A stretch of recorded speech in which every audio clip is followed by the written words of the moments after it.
എക്സാമിന് ഒരു ദിവസം മുമ്പോ അല്ലെങ്കിൽ കുറച്ച് ദിവസങ്ങൾക്ക് മുൻപ് പഠിക്കാൻ തുടങ്ങുന്ന സ്റ്റുഡൻസ് വളരെ നല്ല മാർക്ക് സ്കോർ ചെയ്യുകയും അതേസമയം ഒരു വർഷം മുഴുവൻ പഠിച്ച കുട്ടിക്ക് നല്ല മാർക്ക് സ്കോർ ചെയ്യാൻ പറ്റാത്തതിൻ്റെ പുറകിലുള്ള സീക്രട്ട് എന്താണെന്നറിയാമോ? ഇന്ന് ഈ വീഡിയോയിലൂടെ നമ്മൾ അതിനെക്കുറിച്ചാണ് മനസ്സിലാക്കാൻ പോകുന്നത്. വളരെ കുറച്ച് മാത്രം പഠിച്ചുകൊണ്ട് നല്ല മാർക്ക് നേടുന്നവർ ജീനിയസ് ആണോ? എല്ലാ ഇൻഫർമേഷൻസും അവരുടെ ഉള്ളിൽ ഓർമ്മ നിൽക്കാനായി അവർ ഉപയോഗിക്കുന്ന ടെക്നിക്സ് എന്തൊക്കെയായിരിക്കും? ആ ടെക്നിക്സ് എന്തൊക്കെയാണെന്ന് നമുക്ക് മനസ്സിലാക്കാം. നിങ്ങൾ പഠിച്ച സിലബസിലുള്ള കാര്യങ്ങളൊക്കെ നിങ്ങൾ മറന്നുപോകുന്നു. അതുപോലെ മണിക്കൂറുകളോളം പഠിച്ചതിന് ശേഷവും നിങ്ങൾക്ക് ക്വസ്റ്റ്യൻ പേപ്പർ കാണുമ്പോൾ എല്ലാം മറന്നുപോകുന്നു. ഇതിനൊക്കെയുള്ള പ്രധാനപ്പെട്ട കാരണമാണ് ഭൂരിഭാഗം കുട്ടികൾക്കും പഠിച്ച കാര്യങ്ങൾ ഓർത്തു വയ്ക്കാൻ സാധിക്കുന്നില്ല എന്നത്. ഈ ഒരു കാരണം കൊണ്ട് തന്നെ ഒത്തിരി സ്റ്റുഡൻസാണ് ഫ്രസ്ട്രേഷൻ അനുഭവിക്കുന്നത്. നിങ്ങൾ ആദ്യമായി മനസ്സിലാക്കേണ്ട കാര്യം എന്തെന്നാൽ ഇങ്ങനെയൊക്കെ സംഭവിക്കുന്നത് നിങ്ങളുടെ ബ്രെയിൻ ഒരിക്കലും വീക്ക് ആയതുകൊണ്ടല്ല എന്നതാണ്. മറിച്ച് നിങ്ങളുടെ പഠന രീതികൾ ഇംപ്രൂവ് ചെയ്യുകയാണ് വേണ്ടത്. ഇതിനൊക്കെയായി ഇനി പറയാൻ പോകുന്ന കാര്യങ്ങൾ നിങ്ങൾ ചെയ്താൽ മതിയാകും. റൂൾ നമ്പർ 1, മാസ്റ്റർ എക്സാംസ് വിത്ത് 80-20 റൂൾ. വാസ്തവത്തിൽ ശ്രദ്ധ അർഹിക്കുന്ന കാര്യങ്ങൾക്ക് പ്രാധാന്യം നൽകുക എന്നതാണ് നിങ്ങൾ ഇവിടെ ചെയ്യേണ്ടത്. നിങ്ങൾ കുറച്ച് കാര്യങ്ങളാണ് പഠിക്കുന്നതെങ്കിലും അത് സ്മാർട്ട്ലി പഠിക്കുക. വിൽഫ്രെഡോ ഗോർട്ടോയുടെ 80-20 റൂൾ പ്രൊഡക്ടിവിറ്റി കൂട്ടാനെ സഹായിക്കുന്ന ഒരു മെത്തേഡാണ്. എഫക്റ്റീവായി പഠിക്കാനായി നിങ്ങൾക്ക് ഇത് ഉപയോഗിക്കാവുന്നതാണ്. ഇവിടെ നിങ്ങൾക്ക് വെറും 20% എഫേർട്ടിലൂടെ തന്നെ 80% റിസൾട്ട് ലഭിക്കുന്നതാണ്. ഈ റൂൾ എല്ലായിടത്തും ആപ്ലിക്കബിൾ ആണ്. ഡെയിലി ലൈഫ് ഇവൻറ്റുമായി കമ്പയർ ചെയ്യുകയാണെങ്കിൽ നമുക്ക് മനസ്സിലാക്കാവുന്ന ഒരു കാര്യമാണ് 80% ആൾക്കാരും അവരുടെ 20% ഡ്രസ്സസാണ് മാറി മാറി ഉപയോഗിക്കുന്നത് എന്നത്. ഈ ഒരു പാറ്റേൺ നിങ്ങളുടെ സ്റ്റഡീസിലും അപ്ലൈ ചെയ്യാവുന്നതാണ്. ഇതിനായി നിങ്ങളുടെ 80% സിലബസിനെ 20% ആയി കൺവേർട്ട് ചെയ്യുക. നിങ്ങൾ മുഴുവൻ ടോപ്പിക്സ് പഠിക്കാൻ ശ്രമിക്കുന്നതിനേക്കാൾ ഇമ്പോർട്ടൻറ്റ് ടോപ്പിക്സിന് പ്രയോറിറ്റി കൊടുത്ത് പഠിക്കുക. അതുപോലെ എക്സാംസ് വളരെ അടുത്തെത്തിയിട്ടുണ്ട്. അതുപോലെ തന്നെ സമയവും വളരെ കുറവാണ്. ഇങ്ങനെ ഒരു സാഹചര്യത്തിൽ പരീക്ഷയ്ക്ക് ഉറപ്പായും വരുന്ന ആ 20%നെ ഐഡൻറ്റിഫൈ ചെയ്ത് പഠിക്കുക. അത് വളരെ നന്നായി മനസ്സിലാക്കുകയും തറോ ആക്കുകയും വേണം. അതായത് മാത്തമാറ്റിക്സിൽ 10 or 6 മാർക്ക് ക്വസ്റ്റ്യൻസിൽ ഡെഫിനറ്റ്ലി ഒരു തിയറം ഉണ്ടായിരിക്കുന്നത് പോലെയുള്ള ഉറപ്പായും ചോദിക്കാൻ സാധ്യതയുള്ള ചോദ്യങ്ങൾ പഠിക്കുക. ഈ ഒരു കാര്യം നിങ്ങൾ വളരെയധികം നന്നായി പഠിച്ച് എപ്പോൾ ചോദിച്ചാലും പറയാൻ സാധിക്കുന്ന രീതിയിൽ മനസ്സിലാക്കി വയ്ക്കുക. ഈ ഒരു കാര്യത്തെ എഫക്റ്റീവ് ആക്കാനായി നിങ്ങളുടെ സിലബസിനെ ചെറിയ ചെറിയ പാർട്സ് ആക്കി മാറ്റുക. കാരണം ഹ്യൂമൻ ബ്രെയിൻ ഒരേ സമയം ഒത്തിരി ഇൻഫർമേഷൻ സ്വീകരിക്കുന്നുണ്ട്. അതെല്ലാം ഓർത്ത് വയ്ക്കുക എന്നത് ബുദ്ധിമുട്ടുള്ള കാര്യമാണ്. അതായത് ഉദാഹരണത്തിന് ഫോൺ നമ്പേഴ്സിനെ 3 or 4 ഡിജിറ്റായി ഡിവൈഡ് ചെയ്യുന്നത് അവ എളുപ്പത്തിൽ ഓർത്ത് വയ്ക്കാൻ സഹായിക്കുന്നു. ഇതുപോലെ നിങ്ങളുടെ സിലബസിനെ ഷോർട്ട് പാർട്സായി ഡിവൈഡ് ചെയ്യുക. എന്നിട്ട് അതിൽ ഇമ്പോർട്ടൻ്റ് ആയിട്ടുള്ള 20%ൽ ഫോക്കസ് ചെയ്യുക. അതിനുശേഷം നിങ്ങൾ ഡെയിലി ഗോൾ സെറ്റ് ചെയ്യുക. അതായത് ഇന്നെനിക്ക് ഈ മെത്തേഡ് പഠിച്ച് ഓർത്ത് വെക്കേണ്ടതാണ് എന്നതുപോലെ ഈ ഒരു മെത്തേഡിലൂടെ നിങ്ങൾക്ക് ഇമ്പോർട്ടൻ്റ് ആയ കാര്യങ്ങൾ വളരെ എളുപ്പത്തിൽ മനസ്സിലാക്കാവുന്നതാണ്. Rule number 2, visualise, engage, retain. എഫക്റ്റീവായിട്ടുള്ള പഠനത്തിനായി കുറച്ച് സ്മാർട്ട് സ്ട്രാറ്റജീസ് ആവശ്യമാണ്. ഉദാഹരണമായി പറഞ്ഞാൽ വിഷ്വലൈസേഷൻ. ഹ്യൂമൻ ബ്രെയിൻ ഏതെങ്കിലും ഒരു പ്ലെയിൻ ടെക്സ്റ്റിനേക്കാളും വിഷ്വൽസ്, റിയൽ ലൈഫ് ഇമേജസ് ഒക്കെ വളരെ നല്ല രീതിയിൽ ഓർത്ത് വയ്ക്കുന്നു. കുട്ടിക്കാലത്തെ ഹിന്ദി, ഇംഗ്ലീഷ് പോലുള്ള വിഷയങ്ങളിലെ ചാപ്റ്റേഴ്സിലെ ഏതൊരു സ്റ്റോറി എടുത്താലും അവയുമായി ബന്ധപ്പെട്ട പിക്ചേഴ്സ് ഉള്ളതുകൊണ്ട് തന്നെ നിങ്ങൾ ആ കഥ വളരെ കൃത്യമായി ഓർത്ത് വയ്ക്കുന്നു.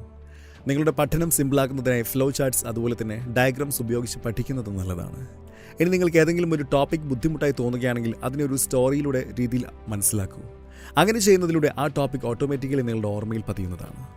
ഇനി രണ്ടാമത്തെ സ്മാർട്ട് സ്ട്രാറ്റജിയാണ് കളർ കോഡഡ് നോട്ട്സ്. ഇവ വിഷ്വൽ മെമ്മറി എൻഹാൻസ് ചെയ്യുന്നതിനും ഓർഗനൈസ് ചെയ്യുന്നതിനും സഹായിക്കുന്നു. അതായത് 20% കാര്യങ്ങൾക്കായി റെഡ് കളർ നോട്ട്സ്, ബെസ്റ്റ് എക്സാമ്പിൾസിനായി ഗ്രീൻ നോട്ട്സ്, പിന്നെ എക്സ്ട്രാ പോയിന്റ്സിനായി യെല്ലോ കളർ നോട്ട്സ് യൂസ് ചെയ്യും. ഇങ്ങനെ വ്യത്യസ്ത നിറത്തിലുള്ള നോട്ട്സ് ഉപയോഗിച്ച് നിങ്ങളുടെ ടോപ്പിക്സിനെ വിഷ്വലി സെപ്പറേറ്റ് ചെയ്യുക. അങ്ങനെ കാര്യങ്ങൾ എളുപ്പം മനസ്സിലാക്കാൻ സാധിക്കുന്നതാണ്. തേർഡ് സ്ട്രാറ്റജി എന്ന് പറയുന്നത് മൾട്ടിപ്പിൾ സെൻസ് ഉപയോഗിക്കുക എന്നതാണ്. ദിവാലി ഫയർ ക്രാക്കേഴ്സിനെ പറ്റി ചിന്തിക്കുമ്പോൾ നിങ്ങളുടെ മനസ്സിൽ അതിൻ്റെ ചിത്രം മാത്രമായിരിക്കില്ല വരുന്നത്. പകരം അതിൻ്റെ ലൗഡായിട്ടുള്ള ശബ്ദം, വ്യത്യസ്ത നിറത്തിലുള്ള സ്പാർക്ക്, പിന്നെ അത് ഉപയോഗിക്കുമ്പോൾ പരിസരത്താകെ ഉണ്ടാകുന്ന ഒരു മാറ്റം, ഇവയൊക്കെ നിങ്ങളുടെ മനസ്സിലേക്ക് വന്നിട്ടുണ്ടാകണം. ഇതിനുള്ള കാരണം ഈ ഒരു എക്സ്പെരിമെൻറ്റിൽ വിഷ്വൽ, സൗണ്ട്, സ്മെൽ എന്ന് പറയുന്ന ഈ 3 കാര്യങ്ങളും ഉണ്ടായിരുന്നതുകൊണ്ടാണ്.